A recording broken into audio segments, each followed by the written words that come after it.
Hey YouTube, Mark here.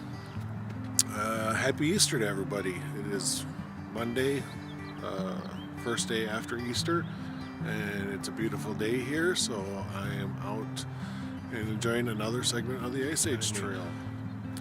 The segment I'm doing is called the Gibraltar Segment. This is got the highest elevational terrain of any segment in the Ice Age Trail.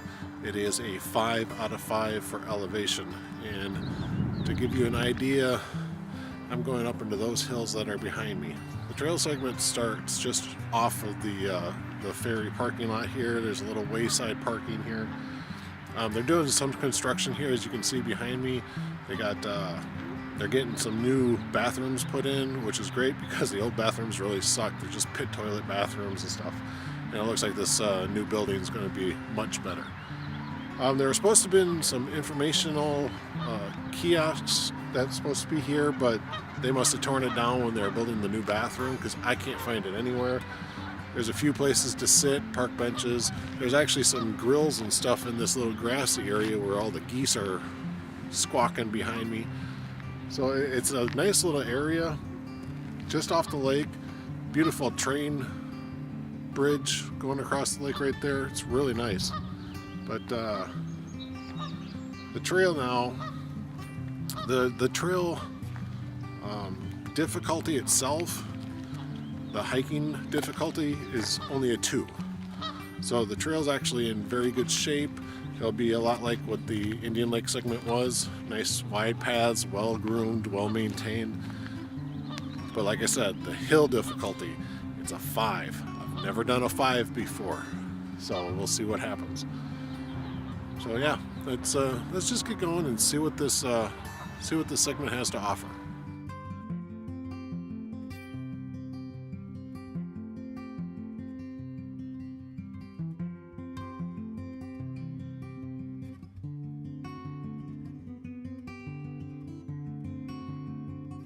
When you come out of the parking area down by the ferry, you're going to come right along 113 along this little path.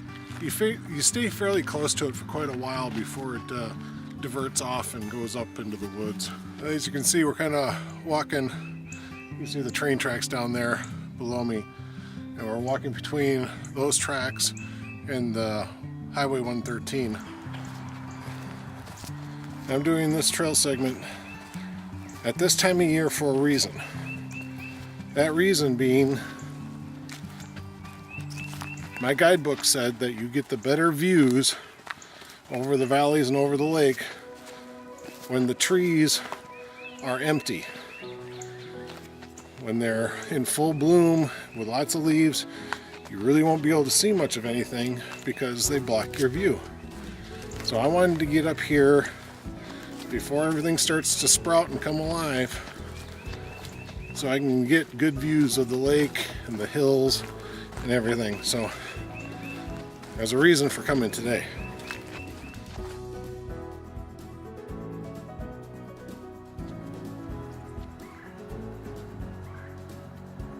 Okay, just crossed 113 back there, and I'm going to start going up my first major rise. I think my book said it should be about 200 feet up. So let's see how I do.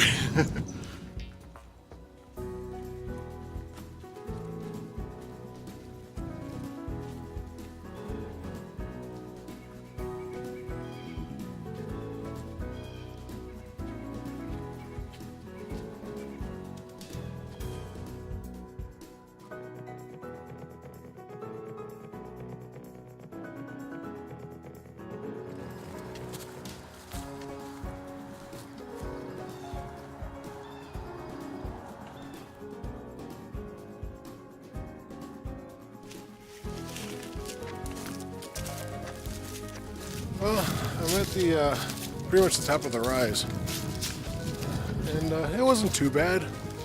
A few switchbacks thrown in, a few little steep spots.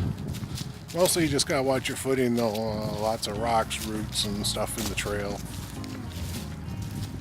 Still, I would still say that it's a 2 ranking on the trail difficulty. I mean, it's well blazed, well kept, well groomed.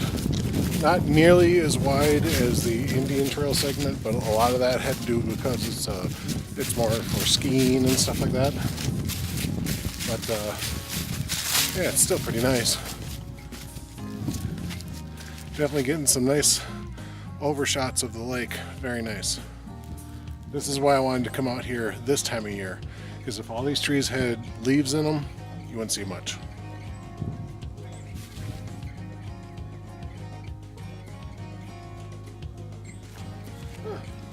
Check it out, got a bench right here. After that climb, I think I'm ready for a little bit of break, a little bit of water. Get this coat off, I'm really sweating.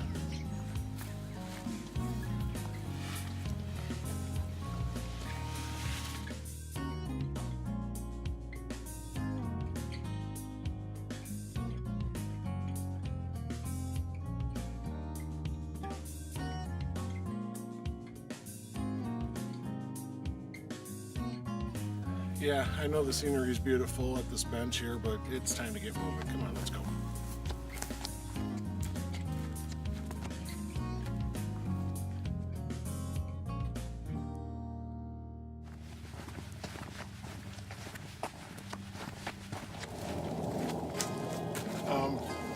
These trails here, the white blaze, they're other little access trails that you can use.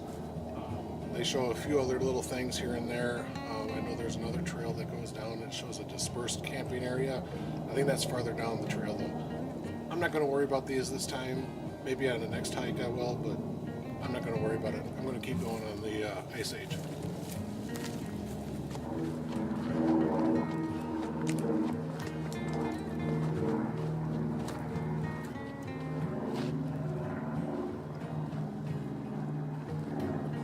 I tell you, it's nice coming out of the deeper woods area where you can't see much, and then all of a sudden you just come out to an open valley like this. You know, you can see the hills on the other side and way down into the valley lows. You know, it's one of those things that you're just waiting for the deer to go running by, you know.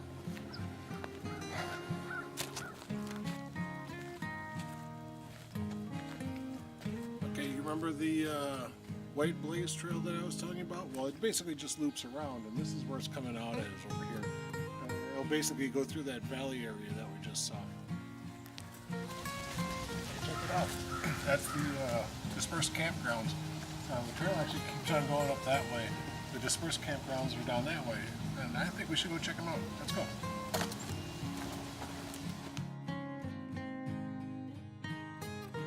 Now, if you don't remember what the dispersed camping is, because I've only come across a couple of them, you have to be within visual sight of the dispersed camping sign.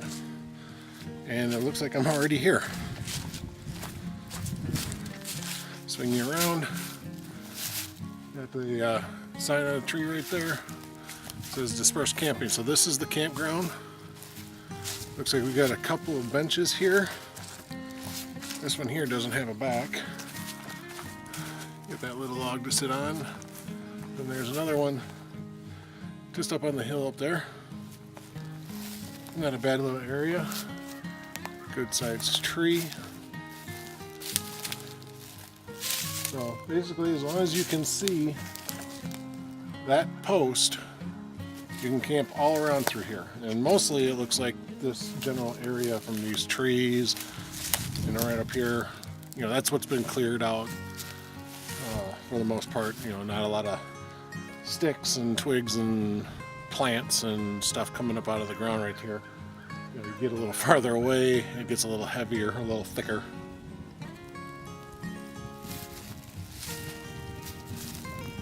Nice little spot though. So remember, the dispersed camping areas are for multi-day hikers only. It's not for you to park your car down by the ferry, hike up here for the night, and then walk back down to the ferry. Okay, these are for big multi-day hikers. All right, let's get back to the regular trail and keep moving.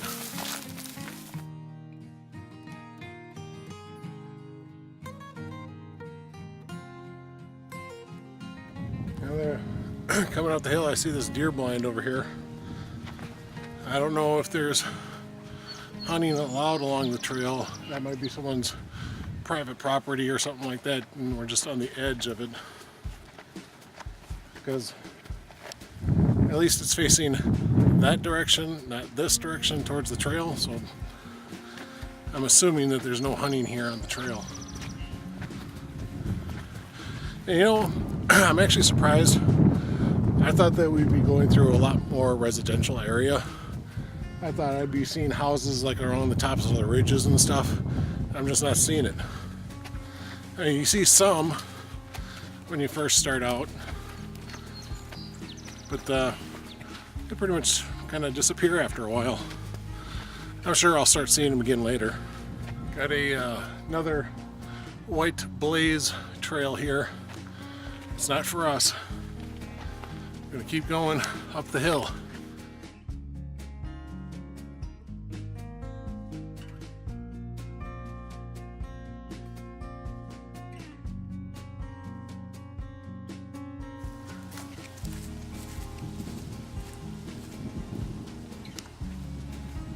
Well, looks like the maple and oaks and hemlocks and stuff like that gave way to spruces and evergreens.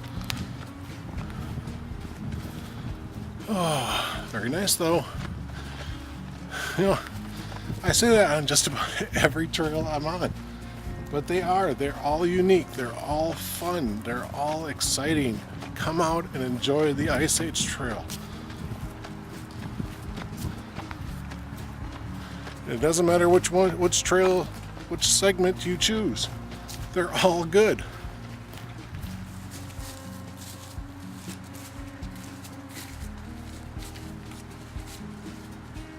I finally made it to the back side of this ridge, and now I'm doing switchbacks down the edge. But it's amazing on how much the bird population has changed. Coming up on the north side of the ridge, I wasn't hearing much for birds, wasn't seeing much for birds. But now that I'm here, I'm seeing robins and cardinals. I've been hearing woodpeckers and hearing crows and red-winged blackbirds and just a bunch of stuff just flying all over the place.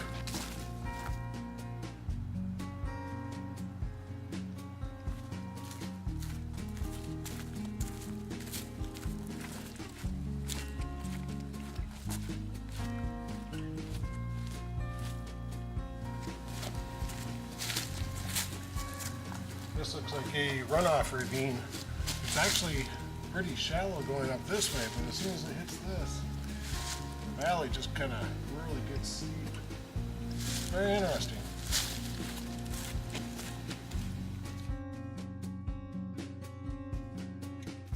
Well, I'm actually in the lower segment of a valley cut, and well, it looks like I'm going to cross another little creek. There, I mean, there's nothing in it right now, but I'm sure that this kind of floods out a little bit whenever there's some heavy rains or anything.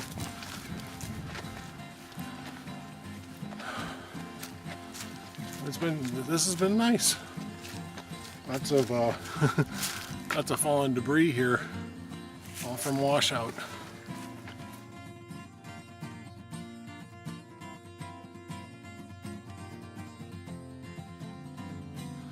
After the fun of walking by those deep cut ravines, got up as you can tell by my breathing, a good strenuous hill, and I'm up by the roadway. Now this is not the end of the segment. I actually have to road walk to the southern part of the segment, and that's something like 0.9 miles. Oh, time for another break though. It's not a bad little area right here. Good parking. They got the kiosk informational center over there. No bathrooms over here though. Oh, it's been quite an interesting trail. I have to say, yeah, even though the elevational difficulty is a 5, you're not constantly going up and down, 5 rated hills. Okay, you're going up one big rise, staying up there for quite a while, and then you come back down, maybe hit a few undulations here and there, but that's the reason why it's 5, is just because that one big rise. Or if you do the Blackhawk segment or the Indian Lake segment, Whitewater segment, anything like that, it's rated a 3 because the hills aren't very big. But there's a lot of them. I actually consider the Blackhawk, the Whitewater segment that I've done, even the Indian Lake segment that I just did, I consider those to be harder because you're constantly going up and down hills. This, you climb up a big hill, you pretty much stay on the top of it, you drop down into a valley, and now you're going to kind of come up that valley a little bit. It's not that hard. You gotta have a long break in between those big climbs. No sardines for my break today. Being that I was doing so many miles today, and I got to double it to go back, I stuck with fattier foods. I got cheese. I got Landjaeger sausage, which if you've never had it, it's basically summer sausage that's been kind of dried. So the flavors intensify a bit.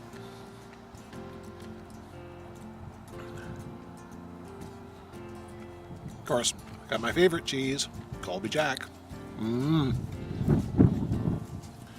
Well, my break is done. Like I said, not a bad little spot, but there's no bathrooms. And there's even no trash cans here. That would have at least been nice. That way I had some place to put my water bottle and a wrapper or two or something like that. Oh, I suppose I better tell you this too. Don't come out of the driveway and start going up the hill that direction.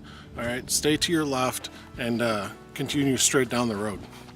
Okay, I got off a slack road back there. You go right onto V, and this will lead you up to the trailhead, well, the continuation trailhead. And I think I see it up there already. I gotta kind of go up and over this rise.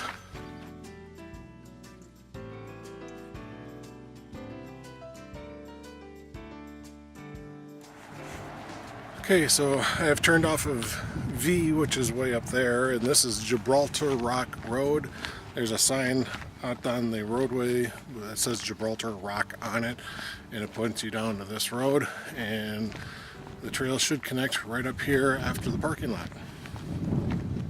As you can see, a lot more cars down here than there have been anywhere. There's at least 5 cars down here. Yeah, 5.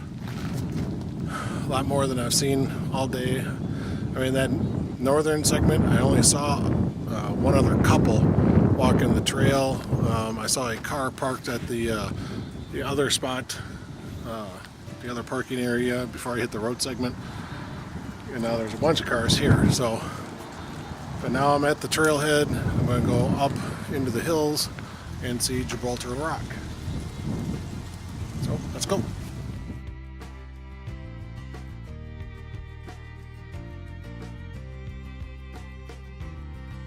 Well, this segment starts you off on a good uphill portion as well.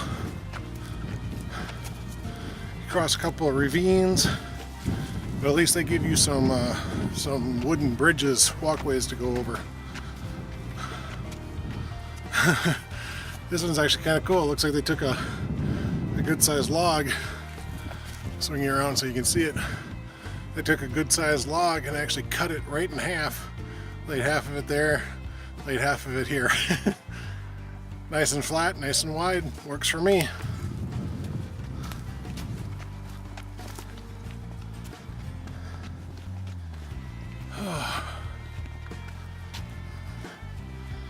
Keep going upwards.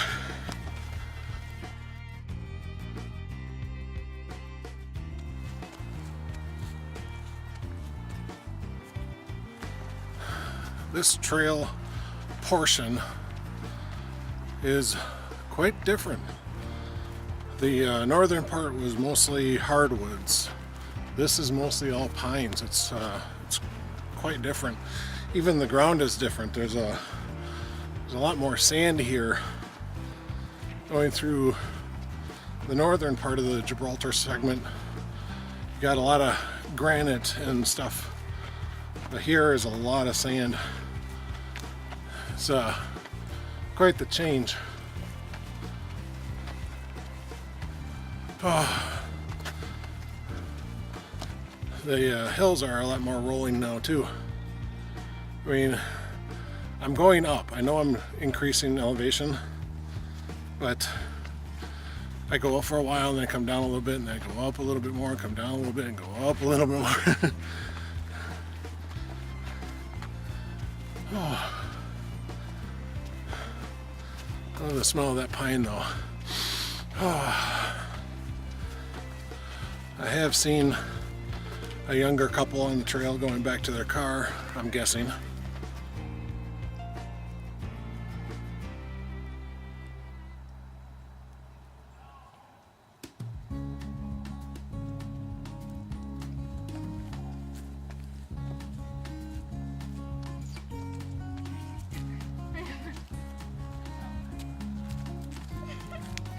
Definitely more people in this segment. I've seen at least 4 so far on the trail, and I'm hearing much more farther up in the trail. It's actually quite amazing the difference in the terrain, the ground, the trees.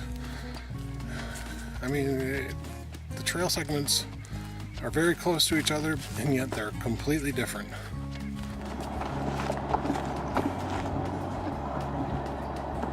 This is quite amazing. I've been walking on basically soft, sandy earth.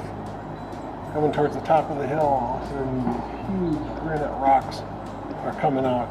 Just completely different than what I've been doing for the last, maybe mile and a half or so.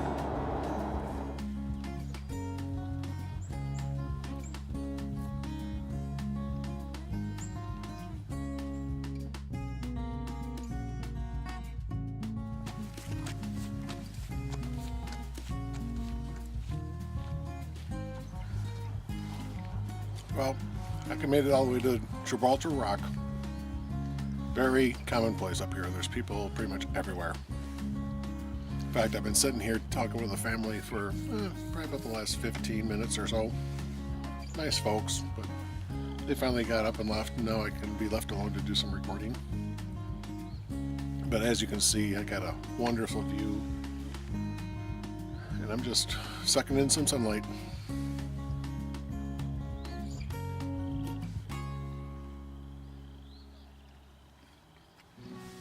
There's other outcroppings farther down the way, and I'll of course go down that way and record them, but I need to just sit, have some lunch, and just enjoy this.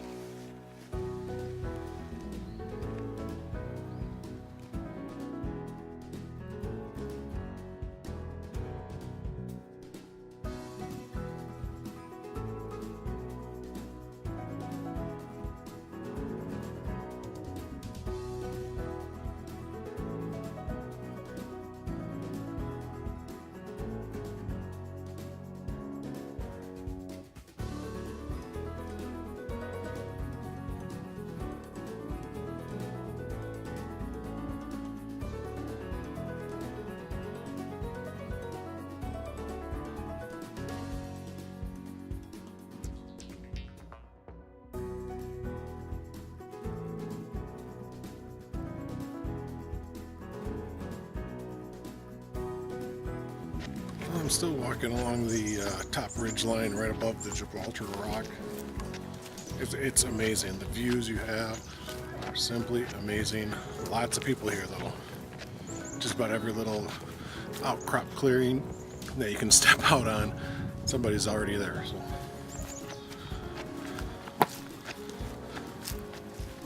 Hello. Hi, how are you? Good.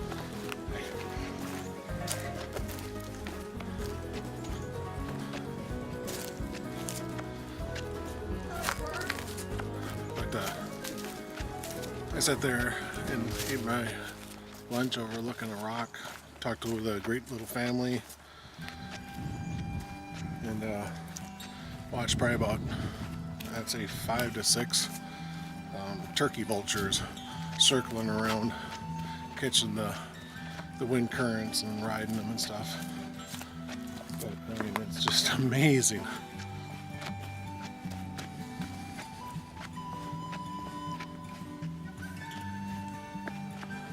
I was talking with that family, and I asked them, I go, so, you know, there's like, this is a hike that they do all the time, you know, to come up to the Gibraltar Rock. So I go, well, have you done the rest of the trail? And they're like, what do you mean? It's like, well, it's part of the Ice Age Trail, and technically there's more of it, you know, south of V or north of V. Oh no, we never done that. So hopefully I've encouraged them to step down and go out and venture into a, you know, finish off the segment or something. Whew. Like I said, it's a long way down.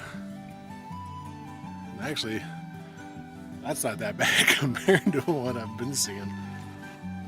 I mean, there's actually an area over here. I think I could actually slide down, get to the bottom of the rocks if I wanted to.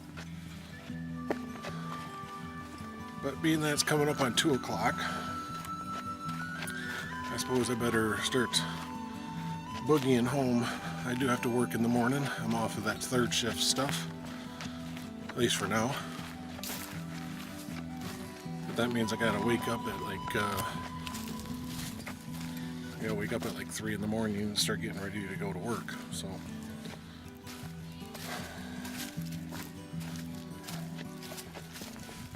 Alright, we'll finish off this trail. I'll start heading back to the truck. I'll still take some more pictures and videos as I go, okay?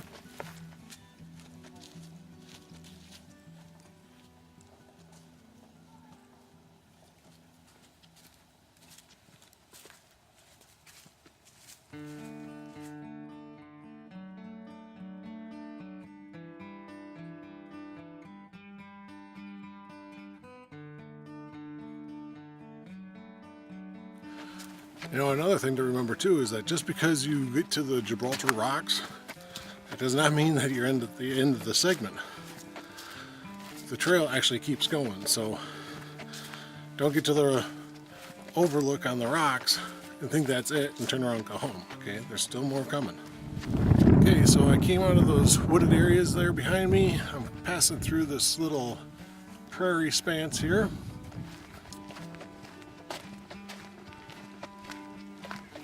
Well, it looks like I'm coming into the parking area at the end of the segment here. Oh, it's been a nice hike. That really was nice. The overlook over the Gibraltar Rocks, just simply amazing. Okay, well, there's the informational kiosk. Welcome, State Ice Age Trail Area. That's what it says on the bench right there.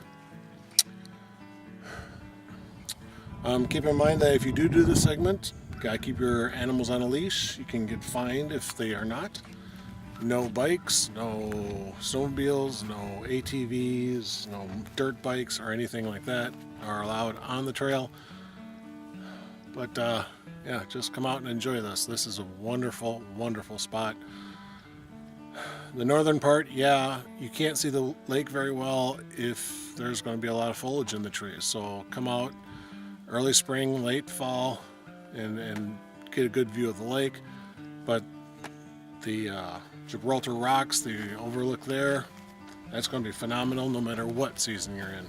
In fact, I'm curious on what it would be like, being that those rocks faced west, to come out here at a sunset and get a picture of the sunset off the Gibraltar Rocks. I think that would be phenomenal.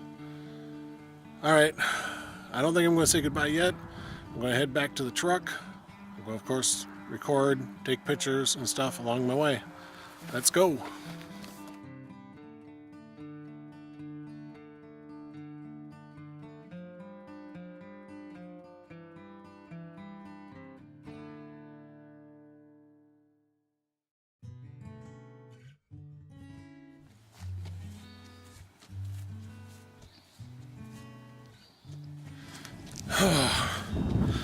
I made it to the top of the Gibraltar Rocks again, all the way down from the road, which was not easy. Did it non-stop. I mean, a couple of times I put the camera down, take a video, or to snap a picture, but no rest stops, and it was a pretty steep climb. Doesn't seem that bad when you're going down, but when you're coming up, oh yeah.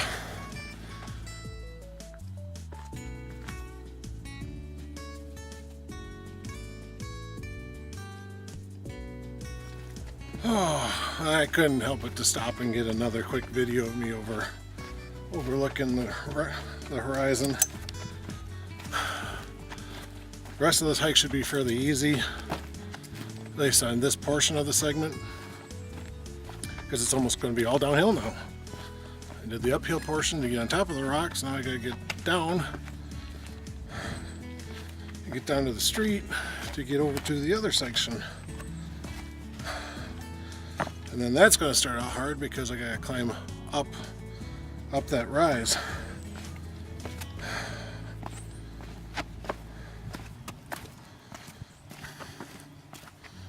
I do have kind of rock stairs placed here. Makes the climb a little bit better, a little more tolerable and user-friendly.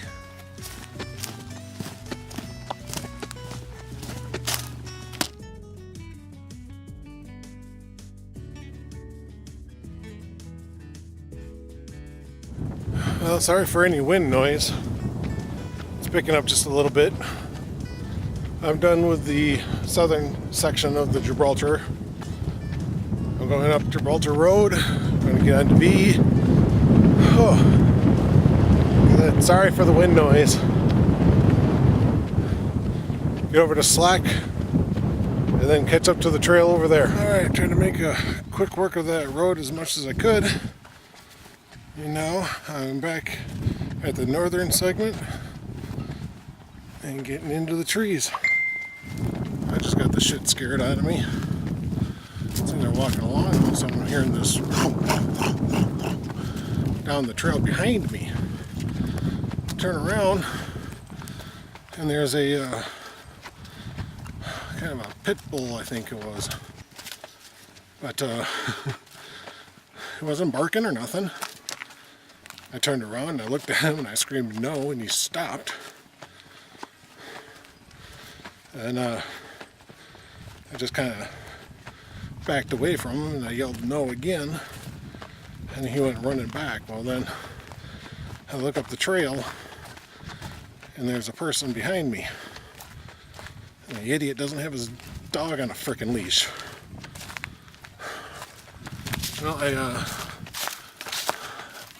I dropped down into the valley of the northern segment, and I'm making my way across these valley cuts, and then I'm going to be heading up that 200-foot rise, make my way across that, and then down onto 113 and the parking lot, and I'll be back. That'll be it. Alright. I was going to try not to stop until I got to the top of the hill, but I just can't make it any further. Oh, I need a drink. I'm sitting there walking along, you know, and I got that person with the dog. Well, technically it's two dogs. I also thought it was a guy. It was a girl. Well, I stopped. I was trying to stay in front of him. I just couldn't go any farther. And one of her dogs comes up and he stops maybe 10 feet in front of me. I put my hand up to wipe some sweat, and he kind of whoa at me. And I looked at the dog and said, "What?" And she's not far behind. She goes, "Oh, don't worry, he's just a little puppy." It's like, I don't care if he's a little puppy, they can still bite. Of course, I was going to ream her out for not having her dogs on a leash like the rules say to do. But, of course, me, being the nice person I am, I don't say anything.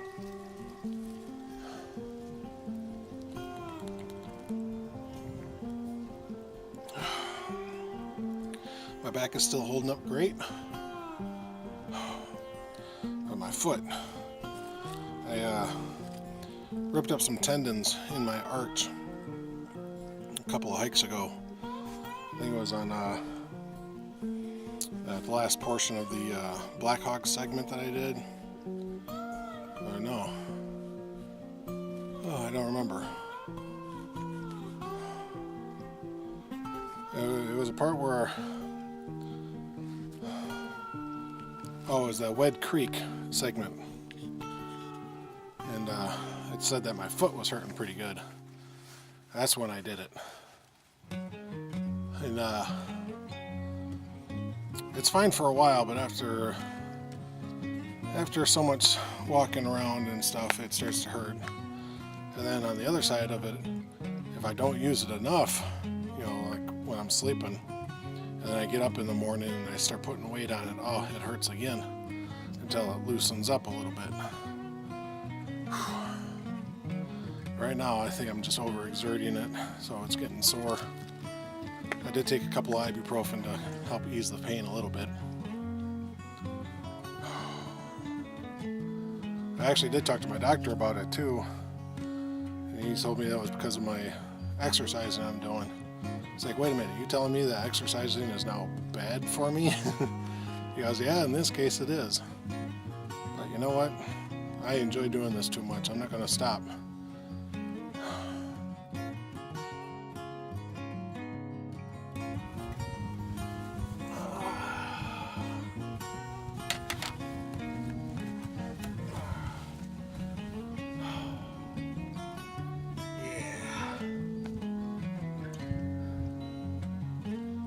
I can actually see the ferry from up here. I just passed the dispersed camping area back there, so I'm getting closer to the truck. Maybe another mile and a half to go or so, something like that.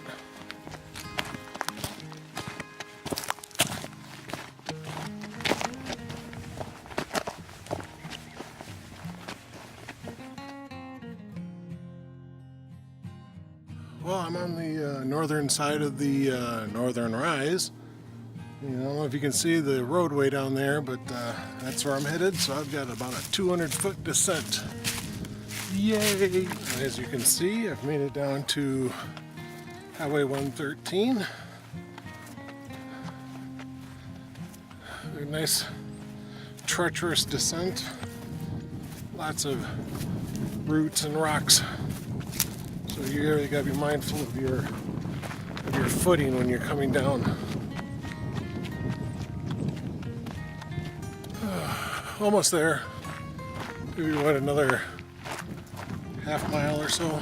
Mile? I don't know, something like that. Alright, made it back safe and sound to the truck. Again, my foot's still hurting a little bit, but not too bad. Let's go over my numbers, shall we? I got 9.77 miles round trip. So that's not bad. 9 3/4 miles, just a little over.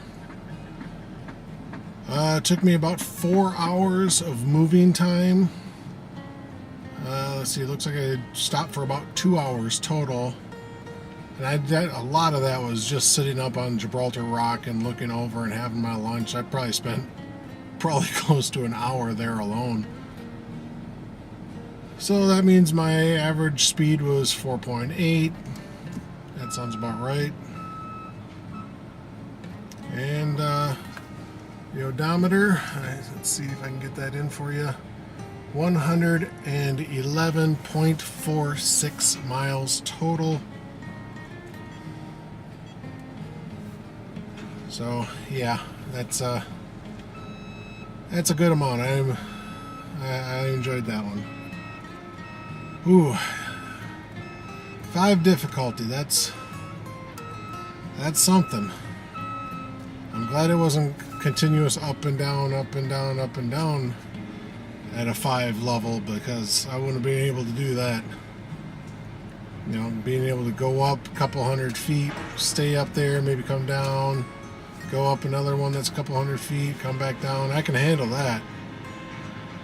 But if it was anything like the Black Hawk and Whitewater segments, you know, it's constantly just doing this all the time. There's no way you can do it. Alright, so this is Mark saying thanks again for watching. This has been the Gibraltar segment, both the north and south segments. And yeah, it's been a great little trip. I'm glad I came out here today and did this. So thanks again for watching. Remember to like, comment, and subscribe below. Leave any comments, questions you might have. And I'll see you guys on the road. Now, if you guys don't mind, me and my Pop-Tart need some time alone.